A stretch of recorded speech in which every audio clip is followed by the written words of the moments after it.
What's going on, guys? Welcome back to the channel. My name's Vulkan. Today we are talking Greedfall, specifically who this game is for and who this game is not for. So should you buy it or should you not buy it? Now, before we get into this, here are a few things. I have about 15 hours into Greedfall so far. I've been playing on normal difficulty. I've been using mouse and keyboard, and I've been playing with high settings when I'm streaming, recording, whatever. And when I'm playing solo, not doing anything, I've been playing on Ultra. So like I said, I have about 15 hours into the game and I've barely scratched the surface.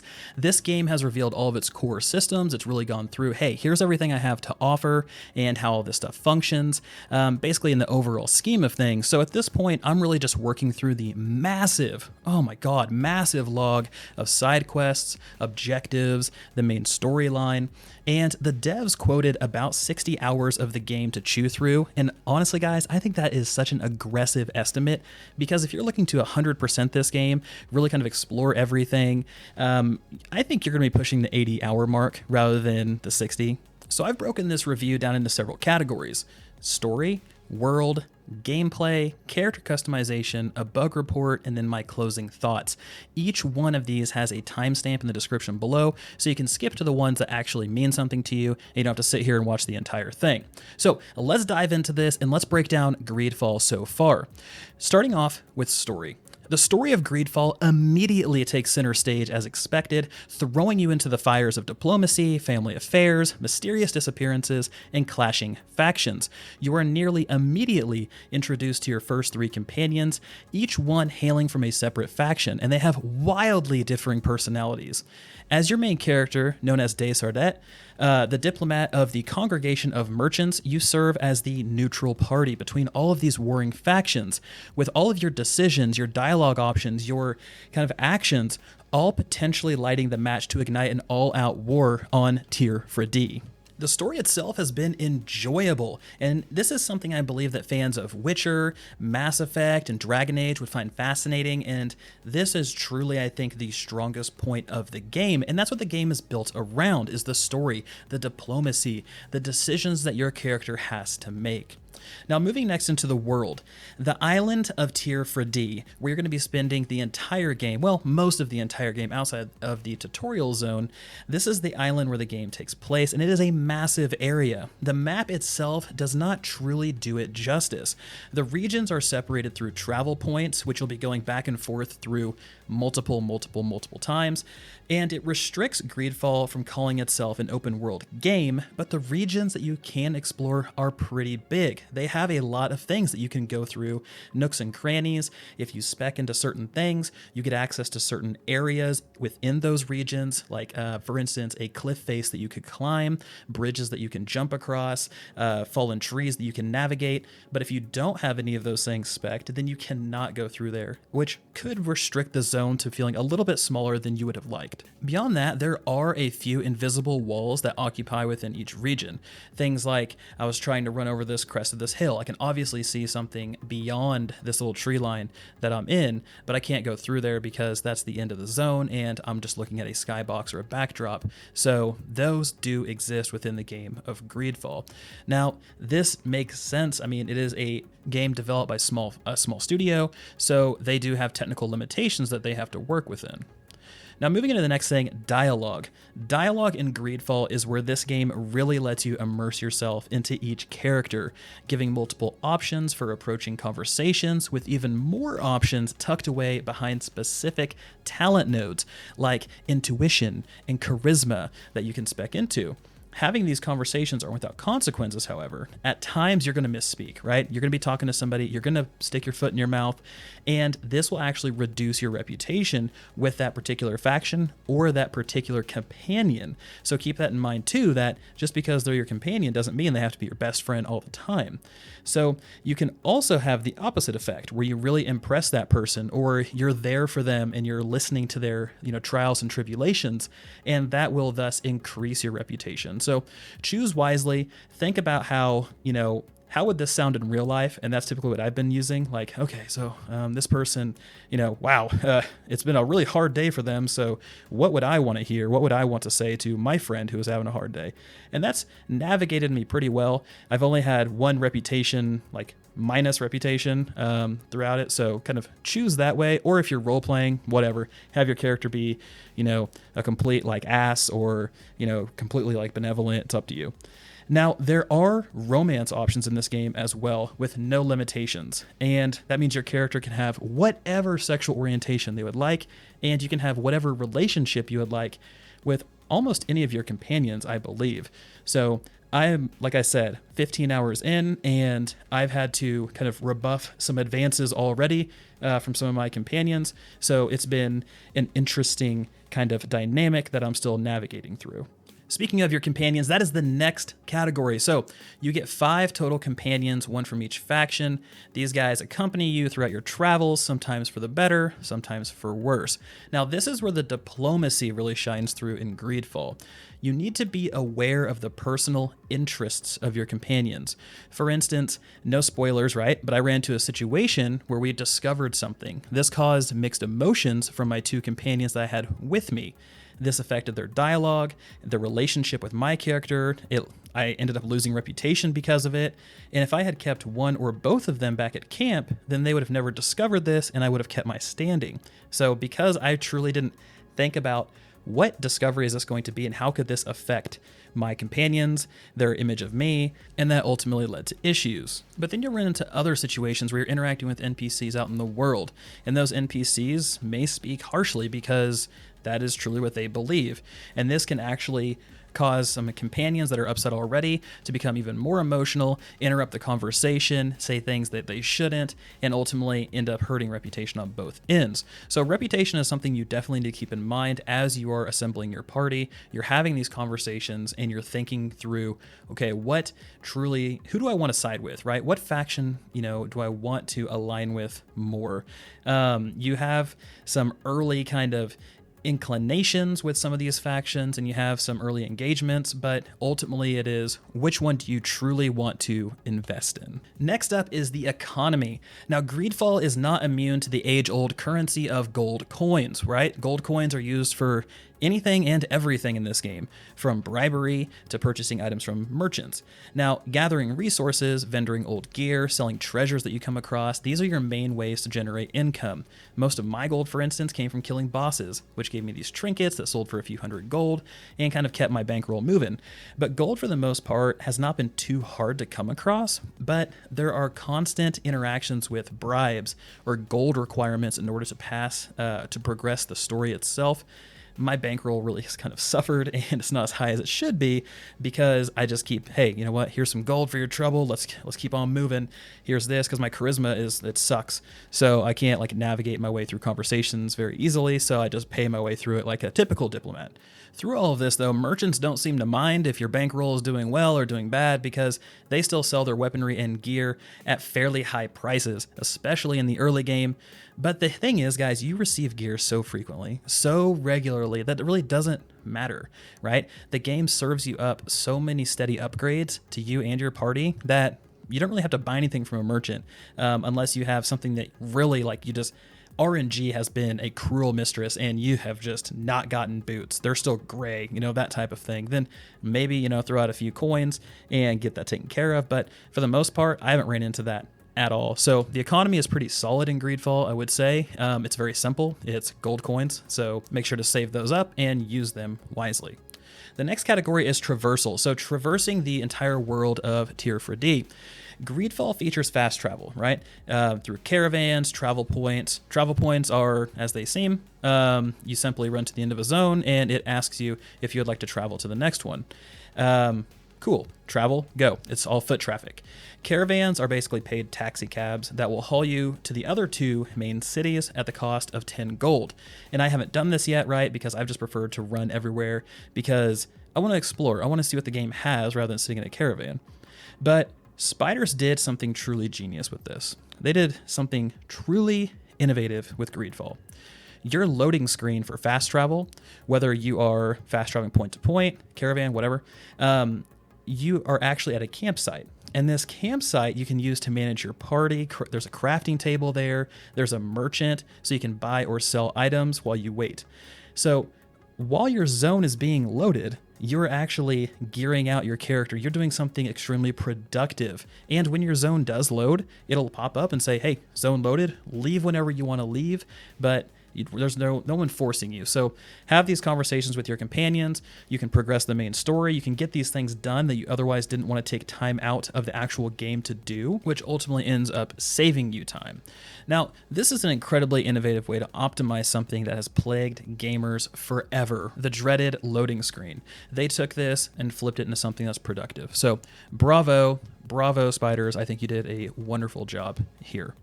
Now, moving into the next category of gameplay, let's talk combat. My build is firearms and melee, like a tactician, right? So I primarily use a rifle and traps to neutralize foes.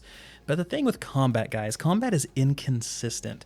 It comes across as somewhat clunky, and then combat movement is weird, and sometimes damage lags a little bit. But then other times, it is incredibly smooth, and it's extremely enjoyable, and it's fluid, and it's something fun, and I really like to do it. It's very strange. It's not necessarily any particular enemy I'm fighting, any zone that I'm in. It's just some encounters seem to run better than others, and I'm not entirely sure why. I haven't been able to kind of trend that out yet, but that's something that I've noticed. I've been talking to some folks on Discord about it. They seem to have noticed something similar. So if you do plan on picking this up, realize that kind of Spiders combat is truly not 100% polished up yet, but it's much, much better than other games like the Technomancer was. Now, like I said, this wasn't enough to ruin my combat experience. I still prefer to speak with the sword rather than diplomacy, but at the same time, it is something to note. Now, parries and dodges and avoidance mechanics didn't work all that well either. I felt like I would get caught by a delayed attack, right? The visual effects would end. So something would stomp the ground. The visual effect would be over. I would obviously be moved out of the way because I shifted back and I went in to kind of riposte, and I get hit by that slam attack. So it's like this weird delay that's there. So yeah, that's something, just keep that in mind. Now, magic itself seemed underpowered when I used it compared to firearms. I've spoken to a few others on Discord who seem to really like magic and claim it to be overpowered. But through my personal experience, firearms has been the better way to go. It's just managing your ammo, managing your traps. Now, companions in combat are actually really useful. I was so surprised. I thought they were going to literally just be dead weight or stat sticks, but they're not. They do a decent amount of damage. They actually keep me healed up, and they'll apply ailments on enemies to help turn the tide, such as poisons or fire, things like that. But half of this is on you. You need to keep them in tip-top shape to remain effective. You can't simply leave them in their starter gear and expect them to keep up. So remember to gear them up with things that either you cannot use because you're not skilled in it, you're not talented in it, or you think they would benefit more from that gear. So that has helped me really kind of progress the story quickly, because keeping those companions fresh and up to date really, really can help turn the tide in those battles. The tactical pause is our next category, and this one is a very short one, but I did want to touch on it because this is something that some people really like and other people really don't like. The tactical pause is useful, but to be honest, guys, I haven't used it. I haven't used it hardly ever because there's 10 quick access slots, and I just use those. But if there's something that I really haven't slotted in, I don't use that often. So armor ointment is something, for example. This restores your armor points. That I don't hardly ever use, so I'll, leverage the tactical pause for that. But beyond that, guys, everything else is just slotted, and I just click it really quick. Now, others have been using this pretty heavily when it comes to extreme or hard mode, because those modes require a little bit more strategy, more execution, tactical pause is kind of a necessary evil when it comes to that. It's something you're going to have to leverage and use well. Now, some people have even been turning this game into like a turn-based combat thing, right? Where you perform an attack with your tactical pause. So you click attack, you attack, and then you click it again and you dodge, and you click it again and you attack. So for those of you who want that more, I would say slideshow style combat where it's just turn-based and kind of more tactical, that is something completely possible in here. I don't know exactly how well it works, but it's definitely possible. Lastly in combat is the big boys, the coup de grace when it comes to enemies, that is bosses.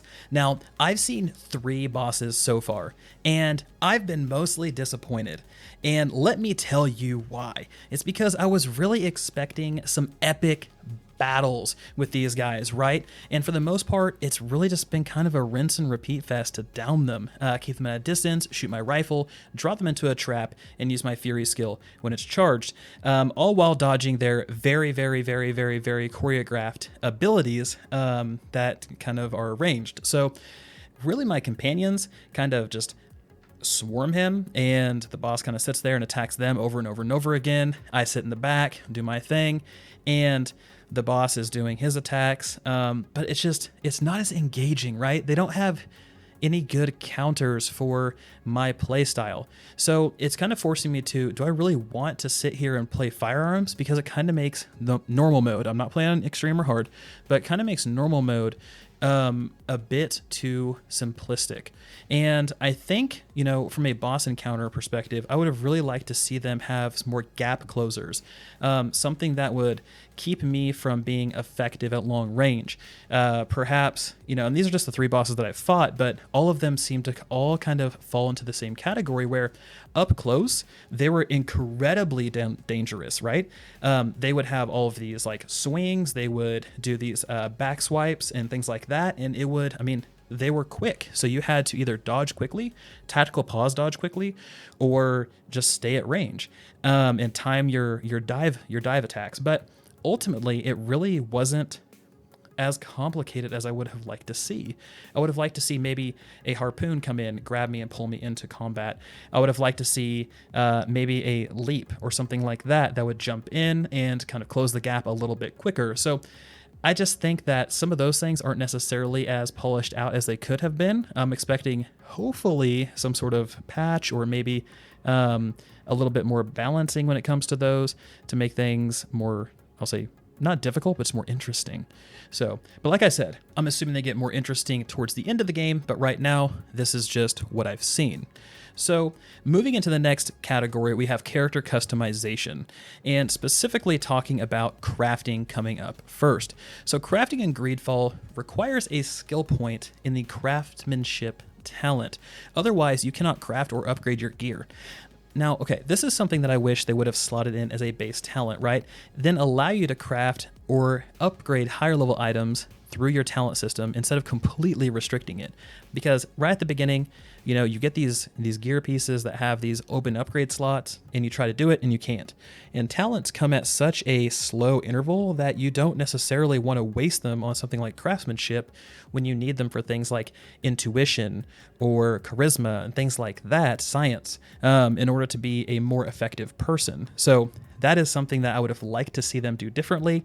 But guys, moving into the actual crafting system, it's just as we imagined it, right? You have certain pieces of gear that have open upgrade slots. These are then used to improve the weapon and armor to make your overall product more effective. But it also changes the appearance of your gear, so keep that in mind. You can tack on some additional things, make it look real badass, so it's all up to you. The next category is gear itself.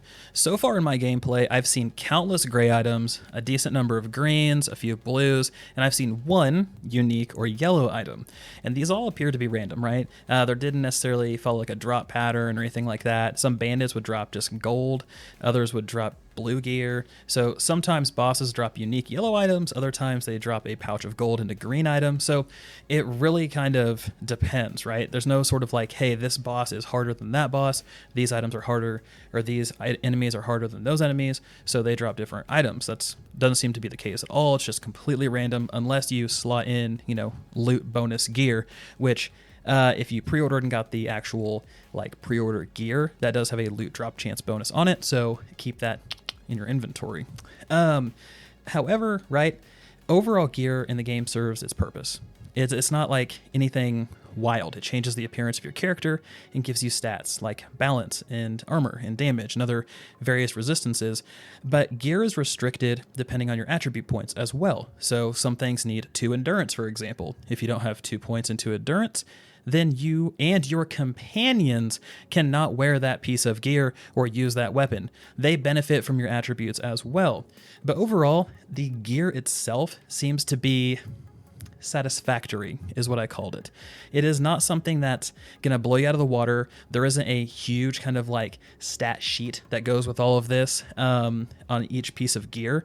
There is one for your character itself, but it's not necessarily, don't think of it like a Path of Exile or something like that, where you're going to have all of these different little tiny stats to tinker with. But like I said, this is first impressions. So end game gear, when you're 60, 70 hours in, might look a little bit different than the gear we have now, despite the different rarities. The next thing is skills, talents, and attributes.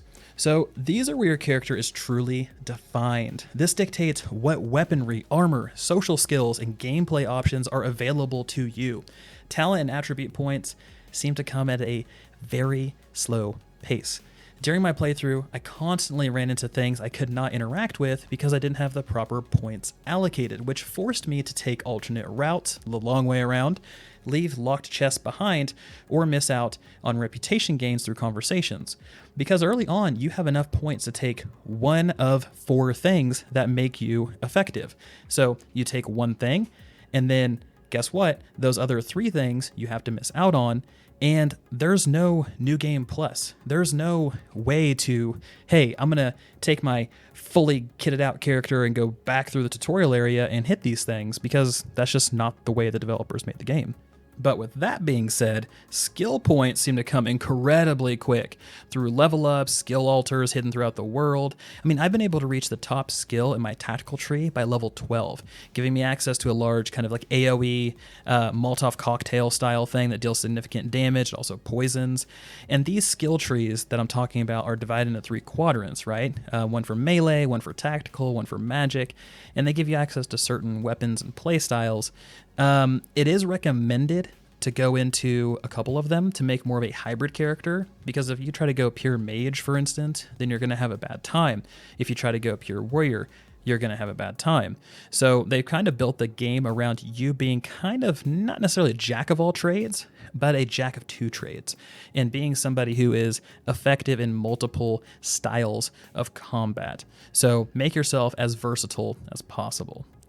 So that kind of wraps up the actual kind of overview of the entire game. The next section is the bug report, and then my closing thoughts as to who would like this game, who wouldn't like this game, and my general overview of the game so far.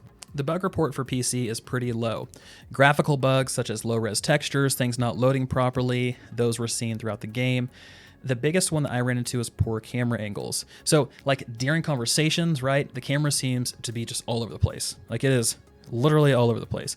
Getting stuck in bushes, getting stuck behind an NPC. For those of you that caught me on stream, we got to meet in a very intimate space this nice witch hunter looking lady, and it was up close because the camera got stuck basically in her face. So, and this for like 5 minutes. It was brutal. Anyway, the camera glitches through walls. It's otherwise not focusing on the conversation, right? It's just not focusing on what it needs to be focusing on. There were sudden FPS drops in a few areas, and these have been reported by multiple people, so hopefully those will be looked at. Now let's move into my closing thoughts, right? Greedfall as a whole.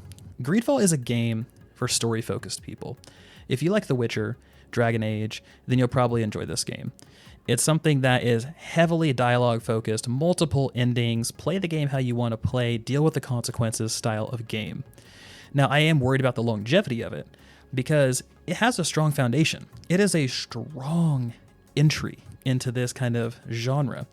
But without a studio, Spiders, planning any future content, they already came out and said, no DLC, no new game plus, no mod support. Right out of the gate. No, none to all of that. It's going to be a one and done. Especially, like I said, without that new game plus, it's going to be tough. And if you want to replay the game after you're done, I mean, you play through the game, you get to the, I'm assuming the final boss, whoever, right? And you finish this thing, that's it. You're done. Game's over. Boop, done. There's no good luck. See you back at base camp. It's just done. In. Finished. Credits. So if you want to go back, you have to delete or load old saves. Now, this goes to the old school way of doing things, having multiple saves throughout the game. Maybe one at 10 hours, one at 20 hours, one at 30 hours type of thing. So you can go and load those and then replay the game how you want to play it. And that's how you can experience the multiple endings. It's not a very good way to do it. I'm honestly pretty disappointed and surprised that that was even something that crossed their mind. I know they're a small team, but I feel like, in this type of thing, I mean, even God of War had a New Game Plus, and that was a single player game that focused on, doing single player things. It was kind of the same style of game, right? You have a hero, you gear him out with some RPG elements, you go through, you play the game, and then you can go back and replay it. And I just don't understand why they didn't kind of go into that. But I don't want to rant. I'm just going to leave it as that. The RPG elements in Greedfall are well done, right? I'm really enjoying the gearing, the crafting, the upgrades, the companion system, all that stuff is well put together. I think it all serves a purpose, and it is good. But the one thing that I would really kind of like to see on top of this is maybe a little bit more in the RPG sector of things. Having gear sets that synergize together, kind of like Remnant, right? It's very simple to put in, and it's not something that I think would be game breaking, but it'd be something that would give people something to chase while they're going through and playing their game, playing through the 80 hours of potential content that's out there. On the flip side, you have the 17th century setting, right? This is not for everyone. I enjoy it. I think it's cool. It's unique. It's something we haven't seen before. There's some magic infused to it, which is really cool as well. But I really liked that. Now, the bugs, the glitches, the overall weirdly smooth yet clunky combat is a downer at times, but not enough to keep me from playing the game. So, to summarize, who would love this game? What clientele would enjoy Greedfall? That is people who have a strong focus and interest in story, people who like a single player game, and people who love immersion. Those people are really going to enjoy Greedfall. The people who would not like Greedfall, people who like all action all the time, right? Boom, boom, boom, go, go, go, gun, gun, gun. That is someone who would not like Greedfall. People who like co-op games only. You like playing with friends. That is not this game. PvP people, definitely not. And more killing, less talking. This is a game where you are a diplomat first and a fighter second.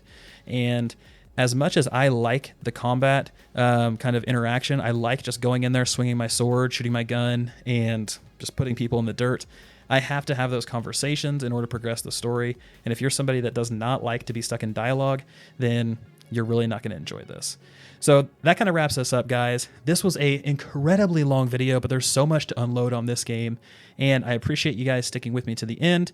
Hope you guys enjoyed the timestamps, but I want to hear from you guys. What do you guys think about Greedfall? Let me know in the comment section below. This has been Vulkan, and I'll talk to you guys next time.